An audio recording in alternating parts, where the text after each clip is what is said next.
सनाजी कॉलेजनि जे निसाब में तब्दीलियूं, लाइब्रेरी क्लासनि जो आगाज़ ऐं अहम फ़ैसिला। कराची में वे अखतपूर तालीमी updates Ali Bakhshi report secretary college education Nadeem Rehman Memon जी सदारत हैदराबाद रीजन जे कॉलेजनि बाबति अहम इजलास मुनाक़िद थियो, जंहिंमें डिस्ट्रिक्ट कॉलेज नवेद रब सदी के रीजनल डायरेक्टर मुस्तफ़ा कमाल ऐं ॿियनि ऑफिसनि शिरकत कई। इजलास में कॉलेजनि जे निसाब खे जदीद ज़रूरतुनि मुताबिक़ तब्दील करणु, रोज़ाना लाइब्रेरी क्लासनि जो आगाज़ ऐं तालीमी मयार बहितर करण जा अहम फ़ैसिला कया विया। सेक्रेटरी कॉलेज जी हिदायत कई त बारिशनि खां मुतासिर ॿियनि कॉलेजनि जे मरमत ऐं बाउंड्री वॉल्स जे बहाली लाइ फौरी क़दम खंया वञनि।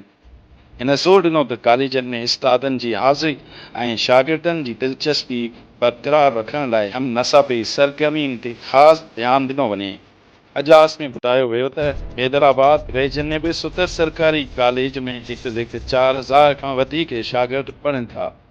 यसी उस्तादनि जे प्रमोशन केसिस मोकिलिया विया आहिनि ऐं हिदायत कई वई त तक़रीब मज़मून जी ज़रूरत मुताबिक़ कयूं वञनि।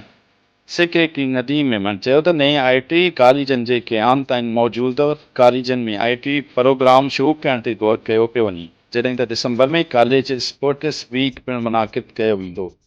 हिन वाज़ा कयो त तालीमी इदारनि ते कब्ज़ा बर्दाश्त न कया वेंदा ऐं लाइब्रेरी क्लासनि जी शुरूआति सां शागिर्दनि में मुतालो ऐं इल्म सां लाॻापो वधंदो।